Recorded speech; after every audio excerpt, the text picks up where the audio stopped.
सीमा की गुफा बहुत ही सुंदर थी और वह अपनी गुफा पर बहुत नाज करती थी कि उसके पास इतनी खूबसूरत गुफा है। लेकिन एक दिन एक ऐसी घटना हो गई जिससे उसकी गुफा पूरी तरह से खराब हो चुकी थी। बात कुछ महीना पहले की है, जब सीमा लंदन गई हुई थी। सीमा ने एक बात को नोटिस किया था कि यहाँ पर कोई भी गर्लफ्रेंड और बॉयफ्रेंड एक साथ कहीं भी आ जा सकते थे और जो मर्जी वह कर सकते थे और उनके घर वाले भी उसे कुछ नहीं बोल सकते थे। सीमा को शहर में घूमने के बाद शाम के समय एक बस पकड़नी है अपने होटल में जाने के लिए। सीमा बस में बैठी थी कि तभी एक बहुत ही खूबसूरत सा लड़का उसके बगल वाली सीट पर आकर बैठ जाता है। सीमा देखती है कि वह लड़का उसे बहुत ही ध्यान से देखे जा रहा है। सीमा उससे पूछती है कि आप मुझे क्यों देख रहे हैं। तब वह लड़का उसे कहता है कि तुम बहुत खूबसूरत हो इसलिए मैं तुम्हें देख रहा हूँ। सीमा पूछती है कि तुम्हारा नाम क्या है। वह लड़का अपना नाम प्रिंस बताता है। उन लोगों में दोस्ती हो जाती है और फिर अचानक सीमा की नज़र प्रिंस के औजार पर जाती है। उसके पास एक बहुत ही बड़ा औजार था। वह देखकर सीमा डर जाती है और कहती है, इतना बड़ा औजार? प्रिंस कहता है, तुम इस औजार को देखकर डर क्यों रहे हो? यह ऐसा ही तो होता है। तुम्हारे यहाँ इसे क्या कहते हैं? सीमा कहती है कि हमारे यहाँ इसे पप्पू कहा जाता है। प्रिंस यह बात सुनकर हंसने लगता है और कहता है, यह कैसा नाम है पप्पू? सीमा भी मुस्कुराते हुए कहती है, अब नाम में क्या रखा है, अब वहाँ ऐसे ही नाम से इसे बुलाया जाता है, तो मैं क्या कर सकती हूँ। फिर सीमा कहती है कि क्या तुम मेरे साथ मेरे रूम पर चलोगे? प्रिंस कहता है, नहीं, मैं तुम्हारे साथ अभी रूम पर नहीं चल सकता हूँ क्योंकि मुझे अभी काम से जाना है। एक काम करो, तुम मुझे अपना नंबर दे दो, मैं तुमसे कल मिलने जरूर आऊंगा। इस तरह सीमा उसे अपना नंबर दे देती है और वह दोनों अपने अपने जगह पर बस से उतरकर चले जाते हैं। सीमा अपने रूम पर आने के बाद खाना खाकर सो जाती है।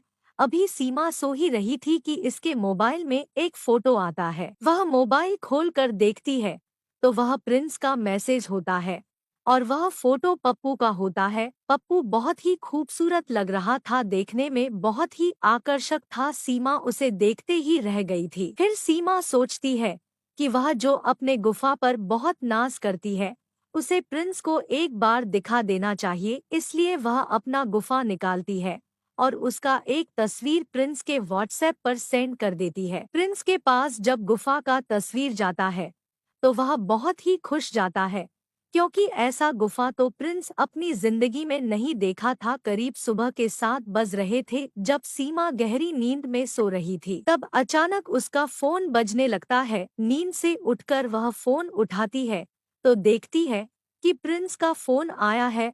वह प्रिंस से बात करती है। प्रिंस उसके होटल के पास ही खड़ा था और वह कहता है कि चलो घूम कर आते हैं।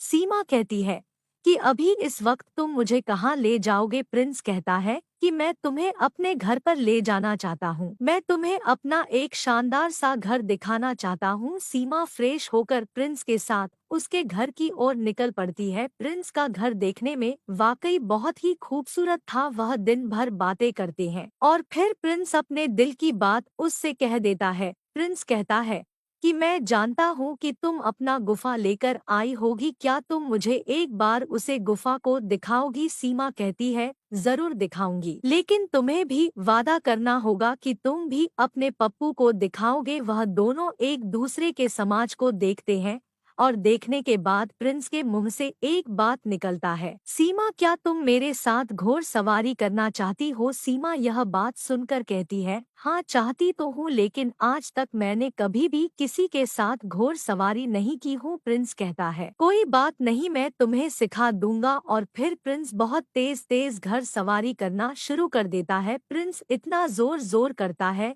कि सीमा का गुफा खराब हो जाता है और वह थक जाती है। इतना थक जाती है कि कहती है कि प्रिंस अब रहने दो, मुझे नींद आ रही है, मैं सोना चाहती हूँ। वह घास के मैदान में ही सो जाते हैं। प्रिंस को घोड़ा भी बहुत थक गया था और वह भी सो जाता है। कुछ देर के बाद जब सीमा की नींद खुलती है तो वह देखी है कि प्रिंस अब फिर से रेस के लिए तैयार है और प्रिंस फिर से घोड़ा गाड़ी बहुत तेज चलाना शुरू कर देता है और सीमा को बहुत ही ज्यादा मजा आने लगा था और वह दोनों फिर से इतना खेल खेलते हैं कि थक कर सो जाते हैं। सीमा जिसे अपने गुफा पर बहुत नाज था आज वह खराब हो चुकी थी, फिर भी उसे किसी बात का दुख नहीं था क्योंकि वह घोड़ सवारी करके बहुत आनंद ले चुकी थी। प्रिंस और सीमा अब इसी तरह एक दूसरे के साथ वक्त बिताते रहे। उन लोगों की जिंदगी बहुत ही रंगीन थी, शायद वह एक दूसरे से प्यार भी करने लगे थे, लेकिन अब सीमा को अपने घर वापस जाना था, इसलिए वह रोते हुए प्रिंस को गले लगाती है और उसे अलविदा कहकर अपने घर वापस चली आती है क्योंकि सीमा प्रिंस से शादी नहीं करना चाहती थी क्योंकि वह एक विदेशी आदमी था। लेकिन इंडिया आने के बाद सीमा के साथ क्या हुआ यह आप अगले एपिसोड में देखिएगा।